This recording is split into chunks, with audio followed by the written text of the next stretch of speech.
Good morning, good afternoon. Welcome to this ISTAT Learning Labs on Airfreight update and outlook for global demand and supply of freight airplanes. We're very lucky to have with us today Stephen Fortune, who will be making his presentation. Stephen has over 30 years of experience in commercial aviation. Over his career, he has purchased, leased, converted, or sold many commercial aircraft types and numerous turboprop aircraft as well. He currently advises airline investors, lessors, and MROs on implementation and management of successful investment in commercial aircraft and passenger to freighter aircraft market. Prior to founding his business in 2008, Stephen was Senior Vice President of Q Aviation and EVP of Intrepid Aviation Partners. In the mid-1990s, he co-founded Gemini Air Cargo and began his business career at Federal Express. He is a past president of ISTAT and past chairman of the ISTAT Foundation. Stephen is a graduate of MIT Air Transport Master's Program and a retired U.S. Naval aviator. He's a frequent speaker at commercial aviation conferences, including ISTAT, and has published many articles on the commercial aircraft market. Good morning, Stephen. Good morning. So Stephen will be starting his presentation very shortly. Please make sure to, if you have any questions, please make sure to include them in the Q&A bottom of at the bottom of your screen in the Zoom app, and following the end of Stephen's presentation, Sarah, Owen, and myself will be delivering these questions to Stephen for his inputs. So please make sure to put these in as soon as throughout the presentation, and we will take care of these at the end of Stephen's presentation. Stephen, you want to go ahead and start your presentation? Yep, I will do that. Good morning, everybody. I'd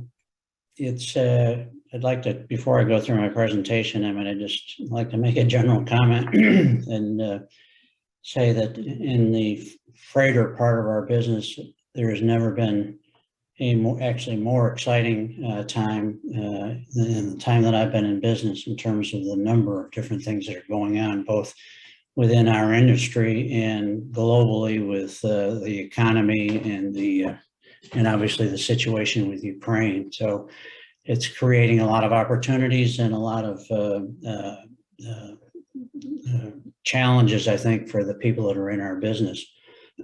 So I'm not gonna dive real deep into any specific subject, but as Mamoon said, if you have questions, I'll be happy to go deeper. But this is more of a sort of a higher level view. But so looking at the air freight market as a whole, it's a $100 billion a year industry. 35% by value of global trade goes by air, but only 1% of the volume, which is an indication of the value of the goods that are being transported by air. $19 billion shipped daily, $6 trillion annually. So, and over 140,000 tons is moved every day.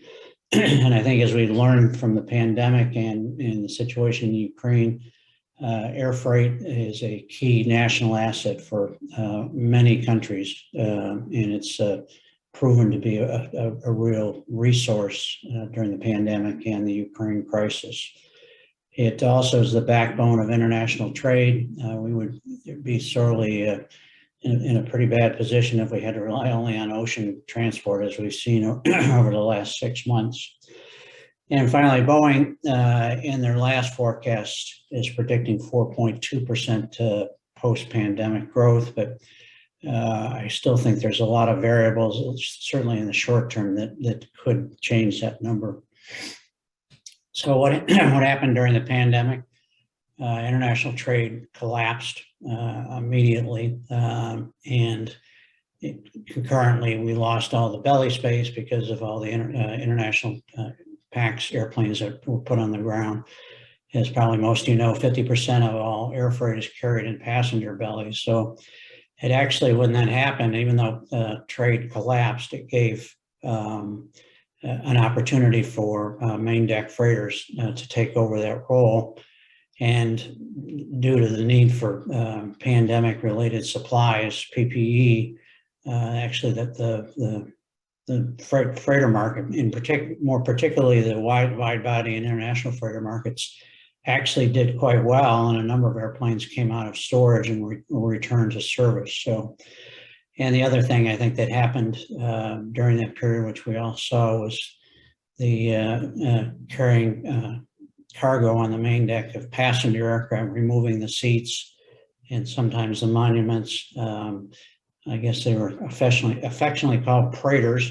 And there was quite a number of them. It helped a lot of the carriers, particularly the domestic carriers in the U.S., to generate some cash flow that they're missing because of the lack of passenger demand, and also allowed to keep their crews and their airplanes flying. So, and finally, the pandemic really put a push on e-commerce.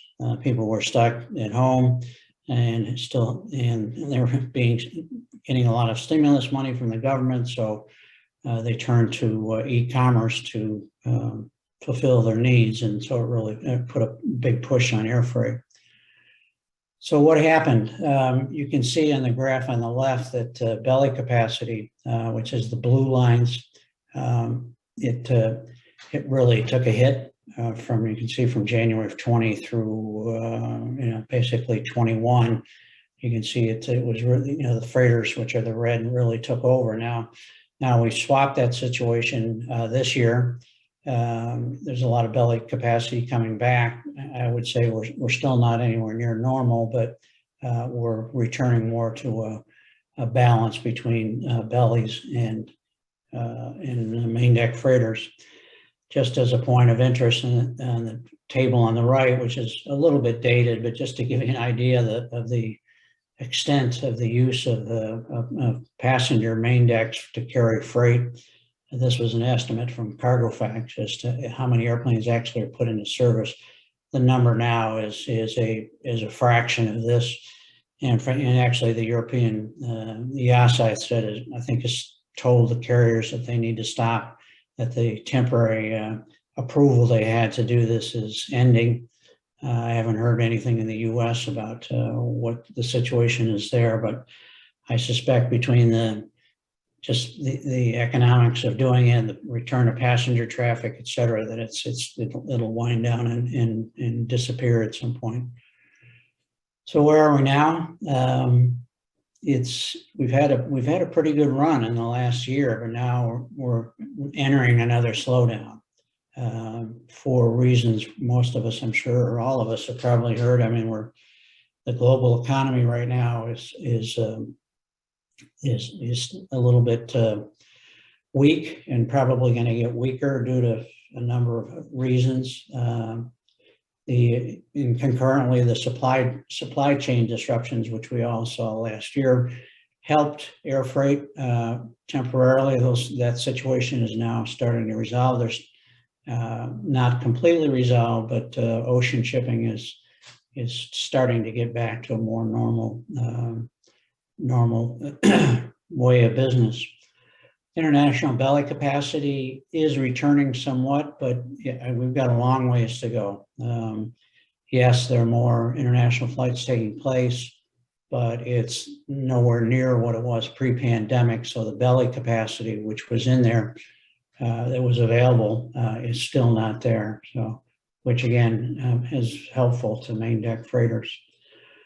The e-commerce market is still strong, but it is starting to weaken. I read over the weekend that Amazon is actually subletting over 1 million square feet of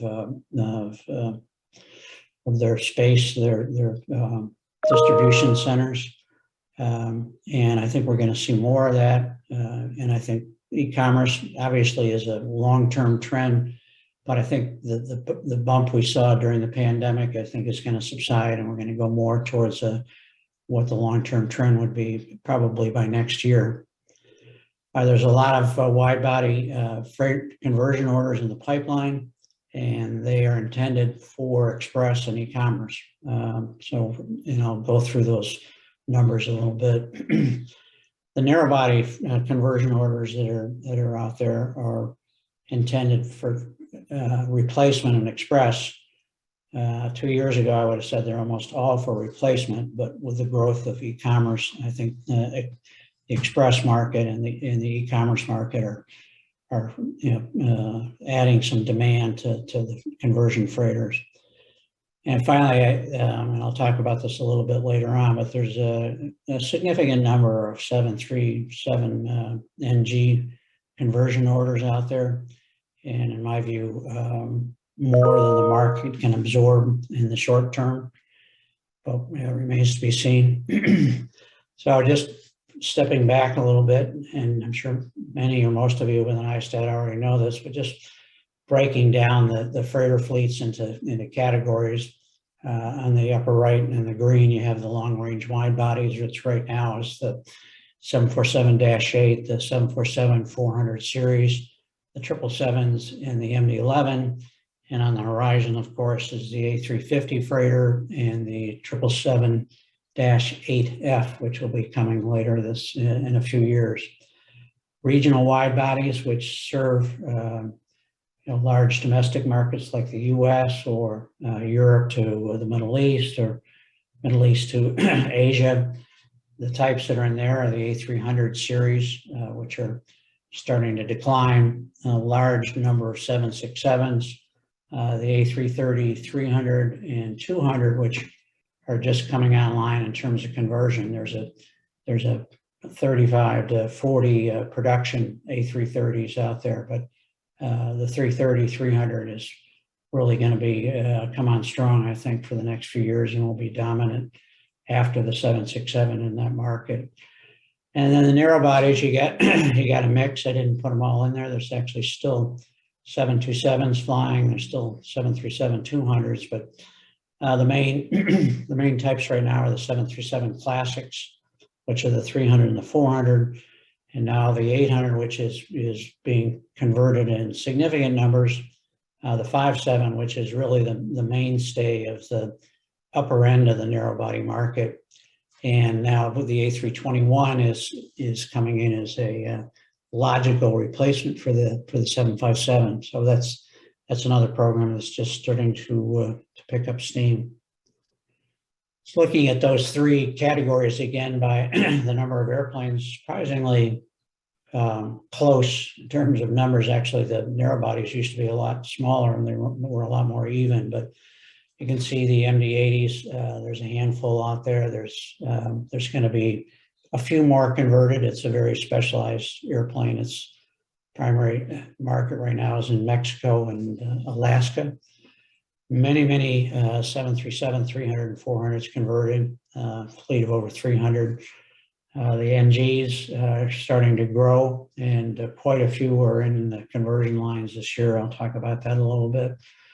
And a very large fleet of 57s. And again, that airplane is still being converted. There's probably going to be another 10 to 15 airplanes converted, and then that'll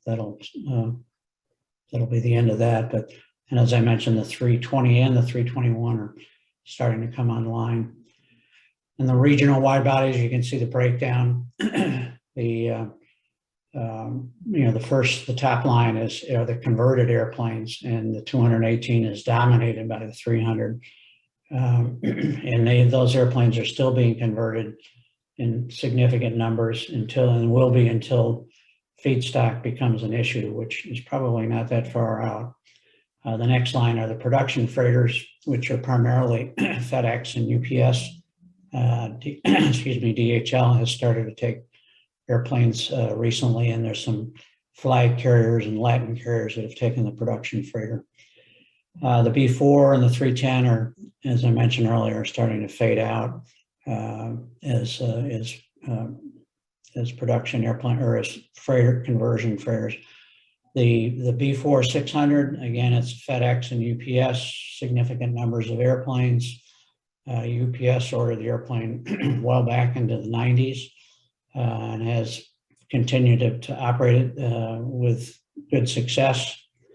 And FedEx placed their order a little bit later, but again, have been as far as I can tell, I've been quite satisfied with the airplane. Small number of production 330s, as I mentioned, and then the 330-300 conversion is the last one, and they've done 12, but that market is growing. On the long-range wide bodies, you've got the 200s, 747s are fading out.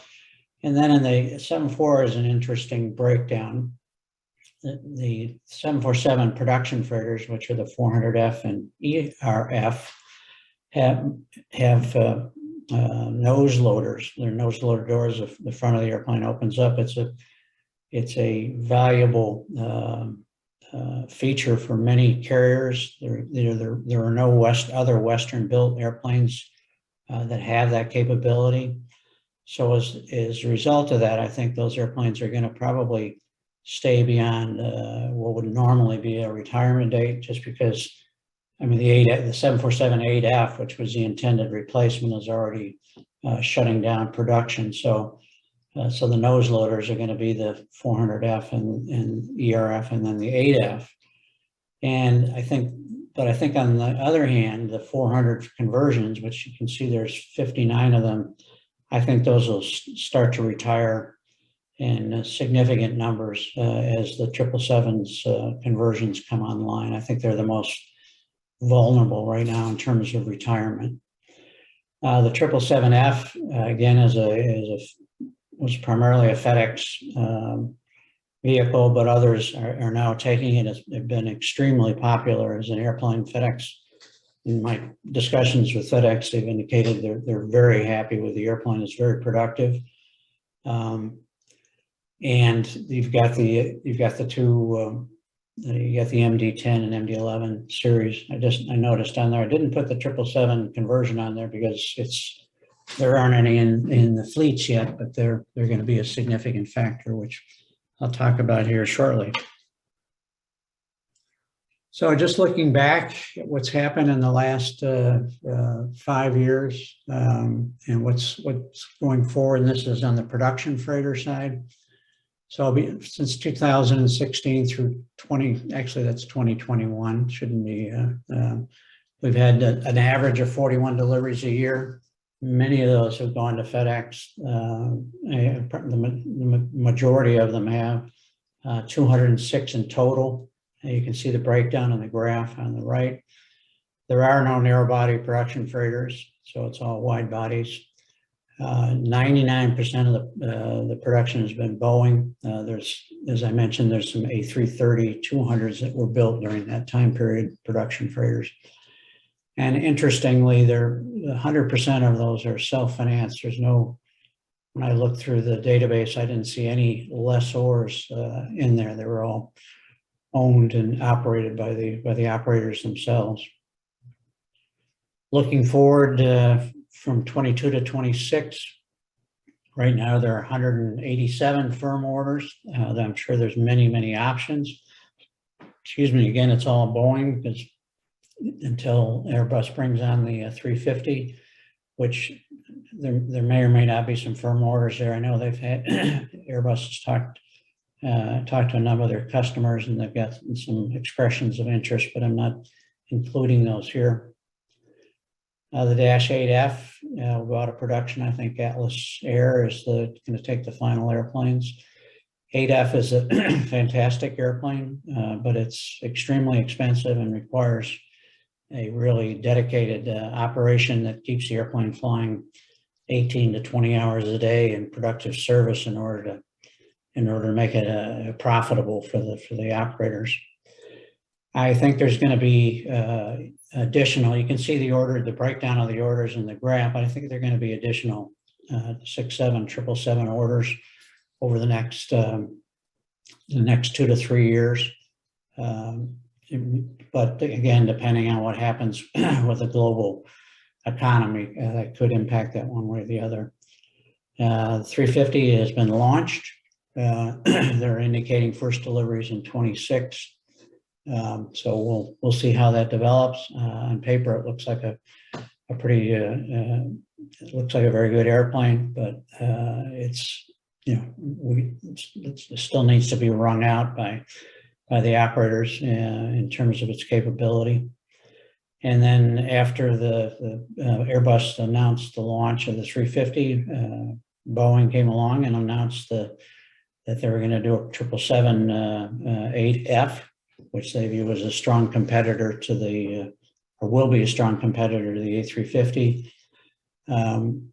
Right now, they have not sure when the first deliveries are going to take place. I mean, Boeing's already been pushing back continually the new 777, the -10 and 9 due to a variety of problems. So I'm not sure where they're going to put the -8F in terms of priority in launching that aircraft. Are they going to focus on the passenger side and push the 8F back, or continue with the 8F to try and match the delivery profile for the 350?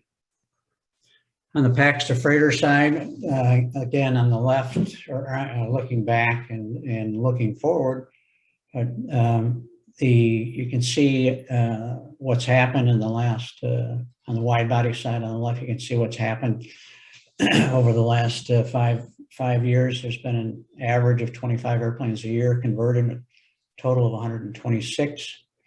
And the 767 dominates by far, 85% of the total. And those airplanes have been primarily going to ATSG, DHL, and Amazon. And for those of you that are not familiar with ATSG, they are both an aircraft leasing company and have several operators. And they operate for DHL, Amazon, and a number of other carriers on an ACMI basis, or in some instances on a CMI basis. The 747 conversions, which I was really the last conversion house that did that airplane. They indicate that they may see another one, but it's unlikely. I think at this point we're going to see any more 747 conversions. The A330 P to F is beginning to spool up. That airplane is being converted by EFW/ST Aero using the OEM data. EFW has been looking at this for a number of years and developing the engineering. I mean, it's a natural follow on to the A300B4-600, which they have been converting. So there's two variants of the A330. There's the -200 and the -300. In the freight market, volume is really what is the most important. So it was expected that the -200 would be the smaller of the two markets. But interestingly enough, the program was launched with the -200 from Egypt Air, and those airplanes have been redelivered to them. And so at this point, EFW/ST Aero is beginning to spool up the conversion sites. That right now they're being done in Dresden. And my understanding is they're setting up a number of other conversion sites and increasing the production of kits to meet demand. They're indicating that they're sold out for the next 2 to 3 years. So again, I think it's a natural follow-on as the 767, excuse me, 767 availability of feedstock starts to dwindle. The 330 is a natural to step in. The only issue I think with it is that it's an Airbus product, and obviously nothing against Airbus, but as I mentioned before, Boeing controls this market.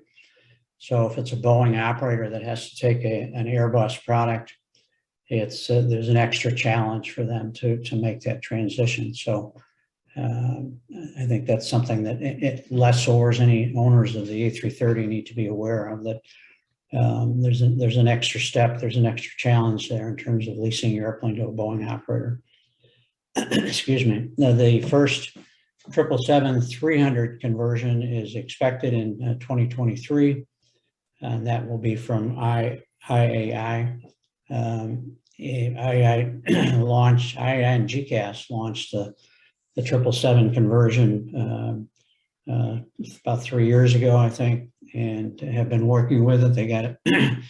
The first airplane is in the hangar right now. It's got the door has been cut, and they're running through the work that needs to be done to get certification. They're expecting 2023, but I don't think I've ever seen a conversion program that made it on time. But IAI is a pretty capable outfit, so we'll see what happens. There's another program, which I'll talk about it in a minute, is the Mammoth Freighters, which is in the US, and it's converting both the 200 and the 300. On the narrow body side, more activity. Obviously, there's no production, so it's going to be a larger market. 295 airplanes converted over the last 5 years, averaging 59 a year. The 757, as you can see on the graph, has really been predominant. It's even though some of the airplanes were built in the 1980s and early 1990s, it's been extremely popular. It's just it's got the right operating economics, and I think if there were younger 757s available, that airplane would continue to be converted, but we're running out of feedstock at this point. There's a couple of large fleets at Delta and United, but at this point, there's no indication as to when those airplanes are going to come out, because it's also popular as a passenger airplane. The A321 is a natural 57 replacement.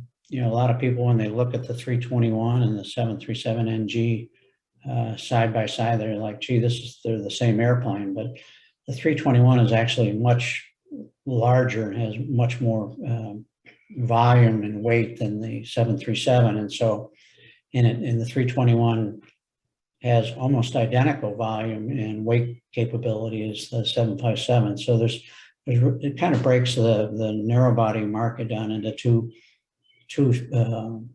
different segments, smaller narrow bodies, and then the larger narrow bodies, which are the 321 and the 757. 737 Classics had an incredible run. AEI has, I don't know the number in my head, but they've converted a significant number.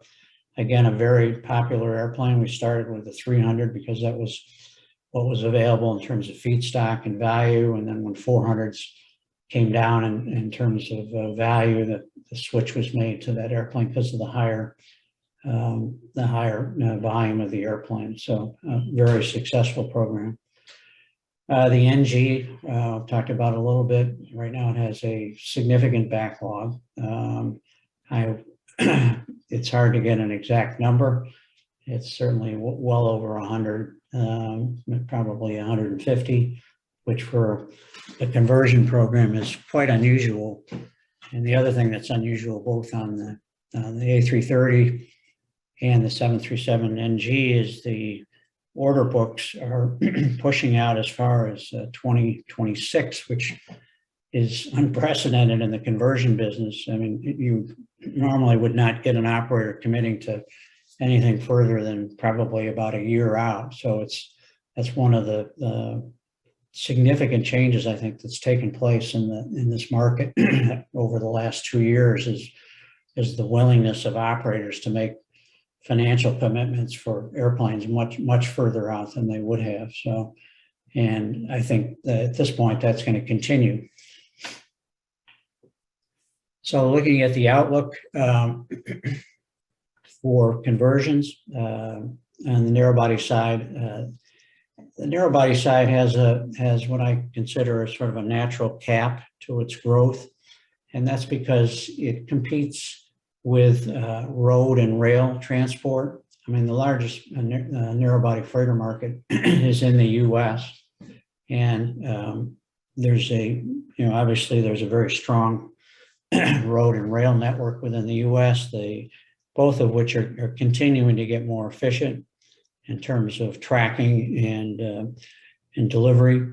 There's obviously been problems in the last year because of the supply chain issues, but an operator such as FedEx would certainly prefer to move their freight on the ground rather than the air. It costs 1/10 flying the airplane to put it on a truck or put it on rail.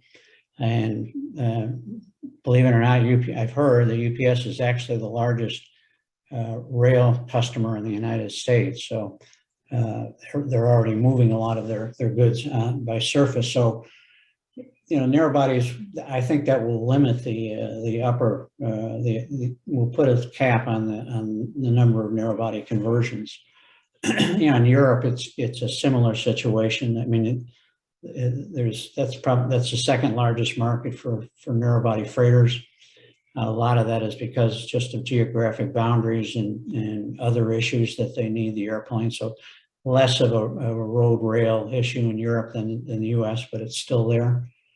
Excuse me. The NG, I've already spoken about a little bit. It will be the dominant platform on the narrow bodies going forward. Right. I think there's been plenty of feedstock. There's plenty of lessors that are getting airplanes back from their customers as their customers take the MAX. And so their first thought is freighter conversion. So they've gone ahead with that. But in talking to some of the operators, their view is there's a lot of airplanes being thrown at them, but just at this point, it looks like there's going to be more supply than demand, at least in the short term, the next 18 months probably. There's expected to be 80 737 conversions this year alone, which is a 50% increase over the 2021 conversions. And I've heard numbers as high as 90, but so I'm interested to see where all those airplanes go and what the impact is going to be on lease rates as that happens. And, we're going into a global slowdown. Nobody knows at this point how serious it's going to be. It could be mild and not have much impact on the air freight market, but we don't know that at this point. A321 production is going to ramp up more slowly. There's two choices for the 321. EFW, ST Euro are using the Airbus engineering data or have used it to develop their program.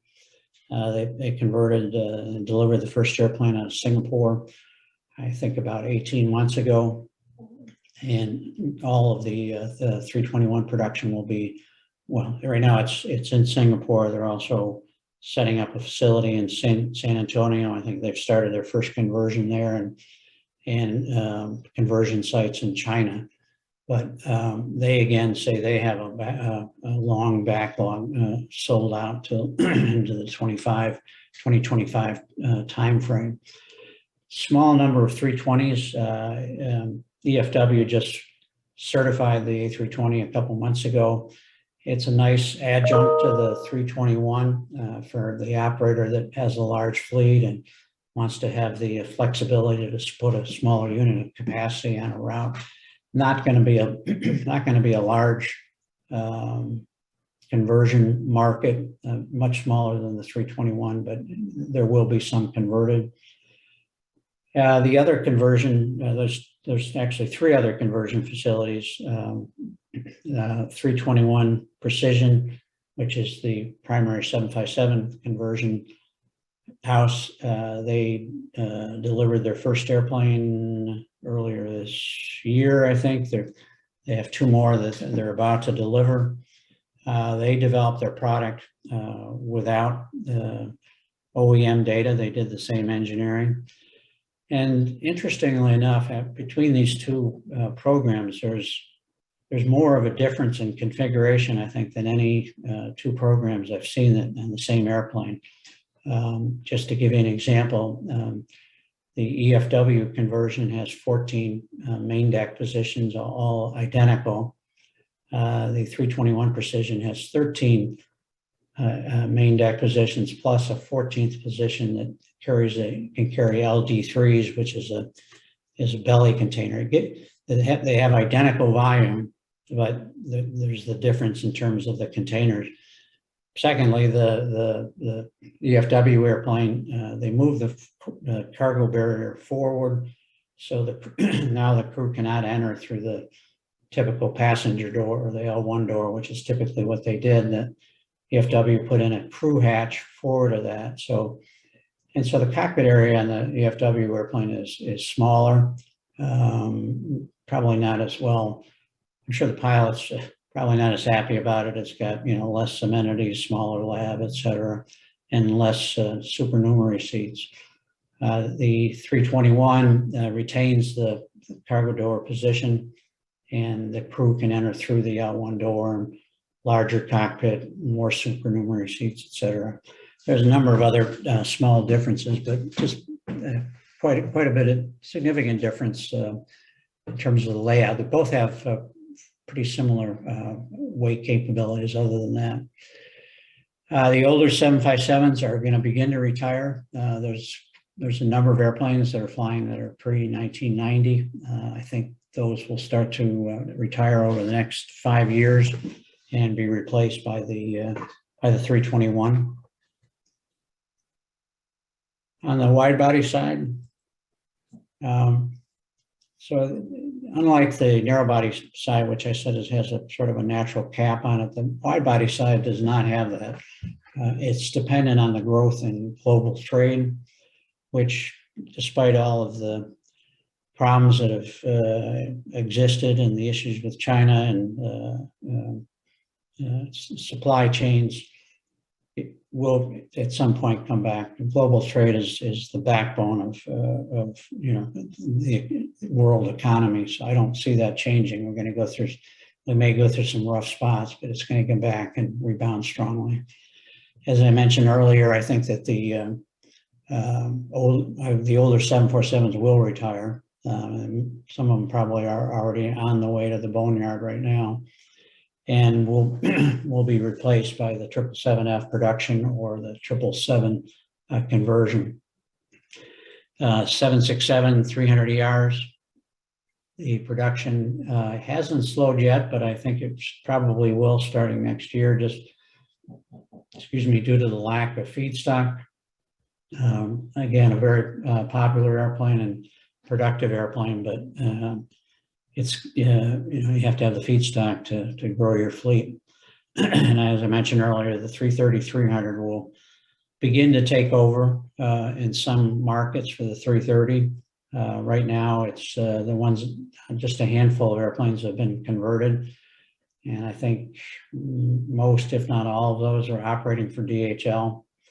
There's some initial teething problems, but they seem to be satisfied with the performance of the airplane at this point. So I would see DHL and other integrators and the contractors that support those companies adding A330s to their fleet.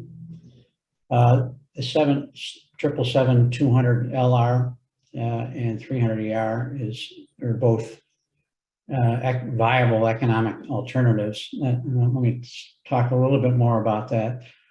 Mammoth Freighters, which I mentioned earlier, is developing the STC for the 777 conversion, is actually starting their first conversions are going to be the 200LR, which is a shorter version of the 300ER, but has better weights.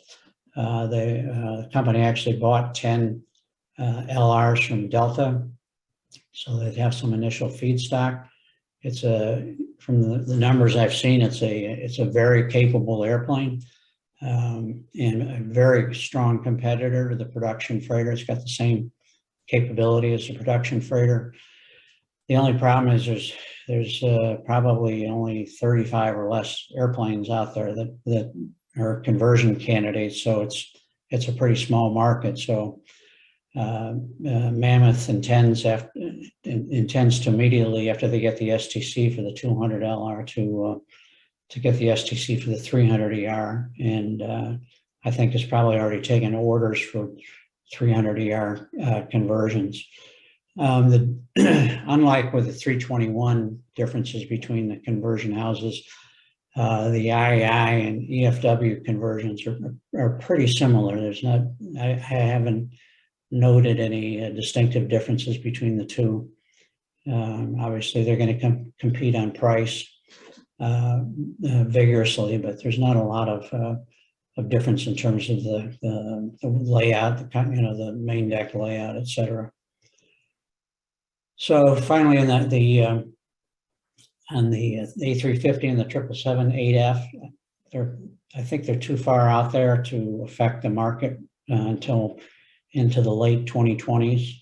I think we'll start to see some orders in the next couple of years, but right now I think the focus is going to be on the 777 conversions, A330 conversions, and the continuation of the 777 production freighter. I mean, Boeing at some point will transition to the -8F, but FedEx seems willing to continue to take the 777 production freighter. They've continually changed options to orders and have taken a steady stream of airplanes over the last few years, and will probably continue. The 767 production freighter, I think probably the same way. Both UPS and FedEx are very happy with the airplane, and FedEx is retiring a large fleet of MD-10s and MD-11s, so they have a natural need just on a retirement basis to take the additional airplanes, and of course their market is growing as well, so they need them for growth. Just to sum up in terms of what's out there right now on the providers side, the top table is for the narrow body and the bottom is for the wide body. So you can see a pretty wide range of both products and suppliers. Again, this is unprecedented in terms of just the amount of activity that's going on here. Just quickly run through the providers. We already talked about AEI, based in Miami. Very significant amount of experience on the narrow body going back many years. Boeing is also in the market and doing quite well with the NG, actually, primarily converting the airplanes over in China and in Asia. So they actually, I think they have produced more airplanes than AEI. I know they've produced more airplanes than AEI. The 57, Boeing did a handful of airplanes, but they're really not a player there. C-Cubed, which is a company based in San Diego, was in the process of developing the STC for the 320. They have an airplane in Kansas City that's in work, and so we're waiting to hear them. Their intention is to go after that to get certification for the 321. We've talked about EFW. They're both on the narrow body and the wide body side. That put EFW is in development on the A320. It's actually now been certificated, so that should be a green box for the 320. Talked about IEI. Again, they have been in the conversion business for many years, and I first dealt with them in, I think, 1991, and the conversion was 747-200. So very capable. A large company, a significant commercial and defense company in Israel. PIMCO is a smaller player. They've been in and out. Well, they've been in the 737 conversion business for some time. Actually, as I look at this, they have a 321 in conversion, so there should be a green box down there for PIMCO on the 321. They are supplementing 321 Precision's conversion production. Not sure how much they're going to do of that, but I know Precision is setting up other sites for 321 conversions. Precision, we've talked about quite a bit. They're winding down the 57 and winding up the 321. Sign Draco is a company based up in Seattle. They're developing a 321 STC, primarily for the Chinese market. They have an airplane in work and are hoping for certification sometime later this year. Wide body side, 767s with Boeing and IEI. We've talked about EFW, and I think we've talked about Mammoth. They're in development for their 777 program. So with that finishes my presentation. Thank you very much, Stephen, for that comprehensive. Freighters obviously very much a strong market right now, and there are a lot of new developments, as you pointed out. Sarah, so we have received quite a number of questions this time, much more. Yeah, so yeah, I'm gonna kick off with a couple, and then Mamoun, you can add on as we go along. The first one for you, Stephen, is following a spike in air freight due to delays in sea freight. Do you see the demand for air freight remaining rather than a slight snapback to sea freight once port congestion eases? Good question. I think it'll be fairly minimal. There was, last year a lot of big box companies like Target and Costco and others actually chartered their own airplanes to get their goods from Asia to the U.S. Obviously, I think that is the snarl on the sea side of things is unwinds. They'll go back to doing what they do normally. But so, no, I don't think a big impact. Again, I think I'm more concerned about in general where the global economy is going rather than the snapback from that. Okay. Any update STC for 777-200ER passenger to freighter with Pratt & Whitney engines? Is it a capable aircraft compared to the 777-200LR or 300ER? And any differences with the 200ER with GE engines? I know it's a compound question. I'm happy to repeat it. No, I understand it completely. Yeah, there's a company in Florida that is acquiring 200 ERs for conversion. It is not a 200 LR. It has lower weights. It's, in my opinion, it's a much less capable airplane. I would not give that program it's not a high probability of success, I think. They originally were trying to, my understanding is they were just going to remove the passenger, all the seats and monuments on the aircraft and use it like airplanes were used during the pandemic. To me, that ship has sailed. There really isn't any demand for that. I mean, loading freight through a passenger door is extremely inefficient and it takes a long time. So it was fine when it was needed, but right now it's not needed. So, and I haven't seen any differentiation between the GE and the Pratts. I've spent a lot of time evaluating the different 777 variants for my clients, and to me, the 200 ER is not a viable conversion candidate. Okay. And how about the conversion? Any thoughts on the conversion program for the E190 and 195? I think I've talked to Embraer, and I only briefly looked at it. I think there could be a capable airplane. It's going to be a niche airplane, but it's a well-built airplane. It's very efficient. So I haven't dug very deeply into it. So, but just on first look, I think it's got some possibility. Okay.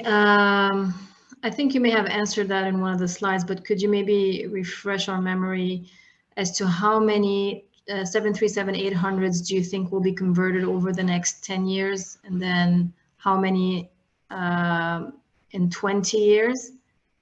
And then the same question for the 777-300ER.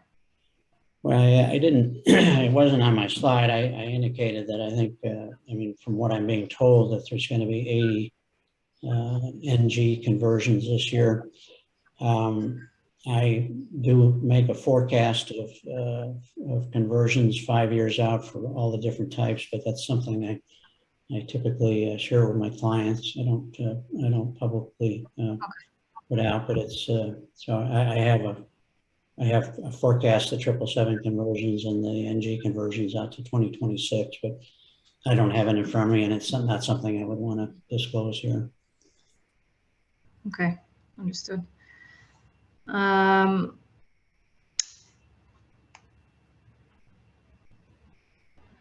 have one. Sorry, well, looking at the others. Yeah. And any reason why you haven't included? There's another 777-300ER conversion program out in Wichita, the KMC conversion program. Any reason why you did not include it in the list? There is no and I apologize that I didn't. They have an airplane in Wichita, I guess. It's, I guess, it is a viable program. I'm a little bit interested to learn where the engineering capability is going to be to do that. Conversion engineering is kind of it's an art, and there's very, very few people in the world really that have the experience to do that, know how to handle the FAA, know all the nuances in terms of how to do it. And NIAR and Wichita are a very capable engineering facility, but they don't have any experience that I know of in converting airplanes, converting freighters. And so I apologize that I did not include it, but I think it still needs to be proven whether it's a real program or not.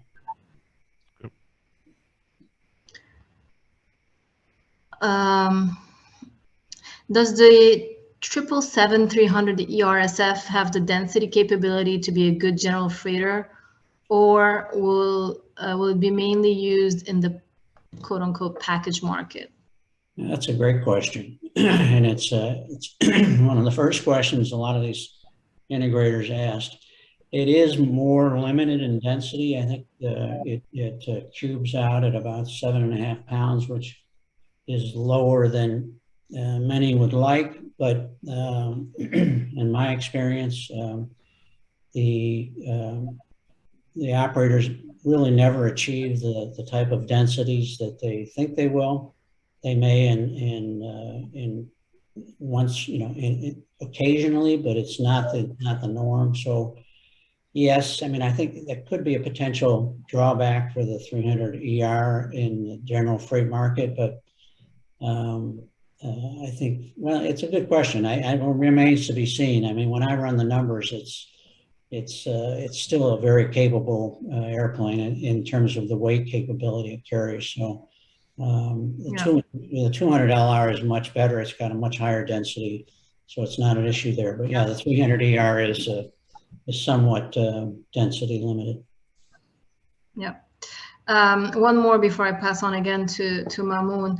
Under the ICAO CO2 rule, 767-200 ERF and 777-200 LFR, they have to end. So the 350 freighter and the 777-8 freighter can replace the 777 freighter. But do you see the need for a new mid-sized freighter to replace the 767 freighter, or will this demand be stratified by 767 P2F and 330 P2F? Wow, that's a complicated question. Well, I mean, the 350 is going to be a different market than the 76 and the 330. I don't see the need for another what I would consider a regional wide body production freighter. I mean, Airbus tried it with the 330 and it didn't work. If the production of the 767 has to end, I don't think that's going to be a big issue. I mean, of course, my time horizon only goes out to about 2030. So after that, it's certainly there could be a need at that point, but in the near term, no, I don't see a need for that. Right. Okay. Interesting. Mamoon? Yeah, we have Wolfgang Schmidt from EFW who wants to Yeah. point out that the A320 P2F is certified and delivered. So one more clarification as well that we've received. The A350 has freighter has 22 firm orders. So. Okay. Wolfgang, and I'll say to Wolfgang that I said that chart was wrong. It should have been green instead of orange or whatever it is. My apologies. So in the yeah, I had a feeling there were some orders. I just didn't know how firm they were. So yeah, 22. Point taken. There's a question about the IAI A330 conversion program. Any ideas, thoughts, availability versus the EFW program? Yeah, you're right, and I did not mention the IAI program. They have indicated that they're going to do it. I've talked to IAI about it. And you know, the initial specs that they provided to me, it looks like a very capable airplane.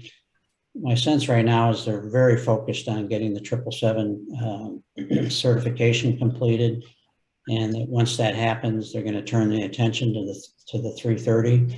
There definitely is room in the market for more than one provider for 330 conversions, given my forecast of how many airplanes are needed. So yes, I think IAI will be there. It's going to be challenging for IAI because, excuse me, you know, they've been all Boeing, and they have worked out a relationship with Boeing in terms of you know, building their product. Airbus is going to be a new relationship for them, so it's going to be a little bit more of a learning curve. But again, as I mentioned, IAI is a large and very capable company, so I'm sure they'll get there. Right. Most airlines that I speak to, this is one of our attendees' question, Right. are pursuing cargo business, adding dedicated freighters, setting up cargo divisions and dedicated teams, even small passenger airlines. It will surely lead to intense competition and rates profitability being squeezed. So in your opinion, is it hard to see this working out for all of them? How do you view the cycle from an airline's perspective? That's a great question. Yeah, I've seen the same thing, and it's I'm very I'm not sure how well it's going to work out. I mean, if you look back historically in the U.S., for example, and other places, most carriers had a cargo division: American, TWA, United, etc., Delta, Northwest, and they're all gone. It's trying to run an airline in meeting the needs of two completely different markets is very difficult. And just as in the case of this rush to convert 737 NGs, I think we're seeing the same thing with some airlines saying, "Gee, cargo's going, you know, gangbusters. We need to get into this market before we miss the opportunity." So no, I think my short answer is some of them, you know, the larger, more capable airlines, I'm sure will make it work. The smaller ones, I think I really have doubts whether that's going to be a long-term successful operation. Okay, maybe one last one before we wrap up, because we're running short on time, and I apologize in advance for those who we did not get to in terms of questions. We just had a large number of questions. So last one, if you could invest in one feedstock and conversion and secure an available slot with today's availability, obviously, what would you pick and why? Boy. Well, I have a lot of clients that I guess pleading the fifth is not an option here. Whatever I say is going to get me in trouble. So, well, I'll put it. I mean, I'll just say in general. I mean, I think the 777, both the 777 and the 330 are going to be great investments. I think it all comes down to the feedstock cost right now, and it's making the numbers work right. You got to be able to buy the feedstock or have the feedstock on your books at the right value to really make sense. So, and if you do that, I think there's going to be significant demand for both the 330 and the 7. Narrow body side, I wouldn't touch the NG right now just because it's a crowded market and there's really no reason for anybody else to go into it right now. Yeah, the 321 is, I think it's a little bit premature. If I were an investor and I was putting my own dollars in it, I mean, I really like the 321. On paper, it looks outstanding, but we need to see how it works in service. I mean, it's a later design airplane, designed to much closer tolerances in terms of the fuselage, the airframe. So I'd like to see how it works in service for say another year, and then and take a look at that. But so I guess that's those are the types I would probably. I mean, any of those I would look at. It's again, it's the economics that make it work, and you got to really. Okay. Business is helping people figure out the economics and how airplanes compare between different types and how much you should be paying for feedstock and what's the post-conversion market look like. So that was kind of a dodge to your question, but sorry. No, it's fine. I got it. I'm told we have room for maybe 1 or 2 more questions. I don't know, Mamoun, do you want to fire up 2 more? Sure, I can do that. One question about the 320 converted program. Is it able to compete with the 800, considering the feedstock aircraft are cheaper and likely to be replaced quicker given higher A320neo production? On paper, it competes very well with the 800. Again, it's a feedstock value issue, but as you point out, I mean, A320 feedstock values are very attractive and are going to get more attractive. So I think you can put the airplane on ramp for a very attractive price. The question comes back to what I raised earlier is the narrow body freighter market is all Boeing right now. So the A320 has to break into that market, different sparing, different crews, different training, all of that costs money to get set up. And so the challenge is going to be to get an existing, say, 737 Classic operator say, okay, all right, we want to grow, but we're not going to go with the 800. We're going to go with the 320. Or we want to grow as our 400s and 300s are phased out. We're going to go with the 320. I think it's going to take a good marketing effort and a good price to make that happen. But on paper, they compete very well. I appreciate that you have your own forecast and you can't share on this forum. But I mean, as a trend goes, where do you see the peak of the market as far as rent for converted freighters? Let's make it simple: narrow bodies and wide bodies. I won't ask you for specific types, but just a trend that when will we get to the peak? Are we at the peak right now, or is the peak a year or 2 away? Well, I wouldn't describe it as a peak. I mean, it's constantly moving. I mean, right now, 757 lease rates are probably in the 195-ish range. And, as that airplane ages and excuse me, other alternatives like the 321 come in, it'll, it'll decline. The 737NG came into the market with lease rates well above 200. As more come into the market and we get a bit of an oversupply, those rates are declining. The A321 is still too new to really see where it's going to sit. So it really is. It's a constantly changing market in terms of what's available, what's capable, et cetera, and what are the operators looking for. So it's a kind of a mix rather than, the peak may come in terms of demand for freighters. And I think right now as I said, on the narrow body side, we're probably oversupplied in terms of from the owner's standpoint. The operators are currently have enough airplanes to satisfy their needs, and that I don't see that changing. So there's no shortage, and there's probably a little bit of an oversupply on the narrow body side. On the wide body side, I think there may be a developing oversupply. I didn't really talk about that much, but I'm beginning to see a little bit of speculative ordering on the wide body side. So.